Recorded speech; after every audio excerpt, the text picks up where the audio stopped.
नमस्कार मित्रों, हमारे इस ब्लॉग में आपका स्वागत है। उम्मीद करता हूँ आप सब लोग स्वस्थ होंगे। आजकल मौसम ख़राब चल रहा है, गर्मी में ठंड पड़ रही है, कंबल उड़े जा रहे हैं, कुछ बीमारियों का मौसम है, पेंडेमिक चल रही है, तो थोड़ा सा ध्यान रखने की बात है। आप लोग अपने स्वास्थ्य का ध्यान रखें, मास्क लगा के चलें, बहुत आवश्यक है आज के समय में। और यूट्यूब के ऊपर वैसे भी बड़ी सारी भविष्यवाणियाँ भरी पड़ी हैं कि क्या होगा, कैसे होगा। सबको सुन के खाली हमें आकलन लगा सकते हैं कि किसकी बात सही हुई, ताकि भविष्य में फिर उसी की बात को सुना जाए। खैर, ये तो रोज़मर्रा की चीज़ें हैं, ध्यान रखने की बात है। सबसे बड़ी बात यह है कि अपनी सेहत का ध्यान रखना, जो हमने खुद ही रखना है। आइए आज का वीडियो की शुरुआत करते हैं। हम सभी लोग सामाजिक हैं, समाज में रहते हैं, ऑफिस में काम करते हैं, मार्केट में जाते हैं, लोगों के साथ व्यवहार है। हमको कई लोग नए भी मिलते हैं, बड़े मीठे भी मिलते हैं, बड़े भले भी होते हैं। लेकिन क्या सारे के सारे भले चेहरे वाले, मासूम चेहरे वाले सही होते हैं? कई बार ऐसा अनुभव भी हुआ है कि उनके पीछे एक मायावी राक्षस होता है, जो सोने का हिरण बन के माता सीता तक को भ्रमित कर सकता है, भगवान श्री राम को भी भ्रमित कर सकता है। भगवान श्री राम तो खैर क्या भ्रमित हुए होंगे, वो तो उसकी लीला समाप्त करना था। उसका एक वाउचर की एंट्री इस टाइप की थी कि नरेशन ये होना था कि जंगल में उसको तीर से मारा, नहीं तो वहीं से बैठे बैठे मार देते। तो हर एंट्री का एक वाउचर के साथ नरेशन भी होता है, और जो नरेशन इस बात को क्लियर करता है कि वाउचर में सच्चाई कितनी है। ऑडिट वाले भी शायद ऐसे ही पकड़ दोगे नरेशन और एंट्रीज के मेल को मिलाते हुए। तो हर चेहरे की, जो चेहरे का भलापन होता है, मासूम होता है, क्या वो वाकई में मासूम है, भला है, इसका पता कैसे चलेगा? हमारे पास अचानक कई सारे लोग आते हैं, बड़ा भला बन के आते हैं, बड़ा नज़दीक आने की कोशिश करते हैं। आखिर क्यों? उनका क्या इंटरेस्ट है? अगर इतने ही भले थे तो अब तक तो उनका नाम के ऊपर काफ़ी तगमे लग गए होंगे। हम यहाँ चूक कर जाते हैं, हमको लगता है नहीं, आदमी बड़ा भला है, हमारा भला चाहता है। अरे वो हमारा भला नहीं चाहता है, हमारा बुरा करके अपना भला करेगा। ये पता लगने में टाइम लगता है। अगर एग्जाम्पल के तौर पर हम बात करें, आप बच्चे को लेकर टीचर के पास जाते हैं पढ़ाने के लिए, जो मार्केट में बैठा हुआ है कोचिंग सेंटर खोल कर। वो आपसे बड़ी मीठी मीठी बातें करेगा। शुरू में आपको लगेगा कि मेरे को भगवान मिल गया, हम पहले क्यों नहीं आए इसके पास। 5-7 महीने के बाद उसके व्यवहार में आपको फ़र्क नज़र आने लग जाएगा। जितनी मिठाई से पहले वो बात करता था, जितनी मिठास के साथ, उतनी मिठास से बात नहीं करेगा। उसके व्यवहार में रूखापन है, क्योंकि उसको पैसे तो मिल गए ना। अब पेंडेंसी होती तो फिर उस ढंग से बात करता।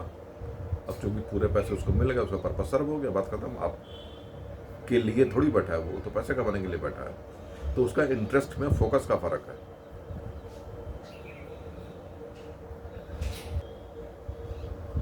मार्केटिंग के आजकल नए नए तरीके आ गए हैं।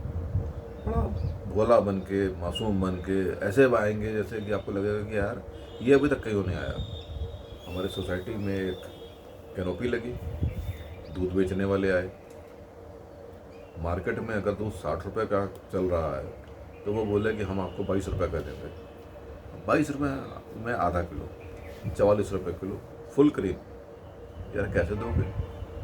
तो हमारा व्यवस्था है, हम खेतों से डायरेक्ट गांव से उठाते हैं। यार ऐसे तो सारे उठाते हैं कि नहीं, हमारा स्पेशल है, हम उनसे रेट लेके आते हैं। हमारी खुद की अपनी फार्म हाउस से खुद की गाय हैं। मैंने यार सस्ता बेच कर तुमको क्या फ़ायदा मिलेगा? तुमने कोई धर्म खाता खोला हुआ है? नहीं, आप यकीन कीजिए, हमारे बात मानिए। 800 रुपये का रिचार्ज है, और 800 रुपये के रिचार्ज में आपको 400 रुपये जो है फ्री मिलेंगे, तो 1200 रुपये हो जाएंगे। 1200 रुपये का आप दूध लीजिए, ऑफ़र है। और ऑफ़र के साथ साथ आपको लगता है कि भाई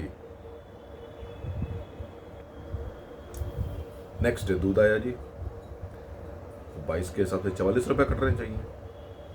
हमने लिया था 1.5 किलो, तो 66 रुपये कटने चाहिए। कटे कुछ ज़्यादा, हिसाब समझ नहीं आया ये क्या कहानी है। तो भाई साहब ने 8 रुपये पर पैकेट डिलीवरी चार्ज लगाया था। 22 8 30 ही रुपये हो गया। 8 के 24 रुपये डिलीवरी चार्ज लिए थे। भाई तुम 3 पैकेट क्यों बेच रहे हो, एक बड़ा पैकेट दे दो, एक आधा पैकेट दे दो। लेकिन ये होशियारी है। मासूम चेहरे के पीछे का छुपा हुआ राक्षस 12 घंटे में ही पकड़ में आ गया। अगर आपने नहीं पकड़ा होता तो आपका रिचार्ज ख़त्म हो जाता, अगर आपका 8 दिन में ख़त्म होना था तो 4 दिन में ख़त्म हो जाता। तब आपको लगता है अरे ये क्या हो गया, हम तो लुट गए। तब तक कोई ना कोई कंडीशन लगा देते वो।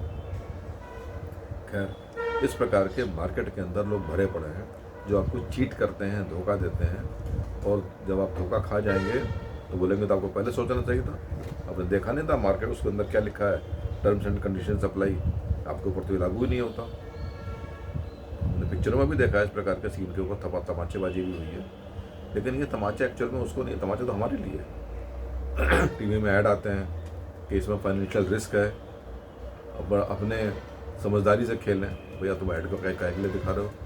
तो ये सब आजकल धोखेबाजी के नए नए आयाम तैयार हो गए हैं। आपको धोखा देंगे, बता के देंगे कि हम आपको धोखा दे रहे हैं, और आप उनका पूजन करें, आप उनको संत महात्मा माने कि आप हमारे ऊपर आके बड़ा दया कर रहे हो। आजकल का ये समय चल रहा है।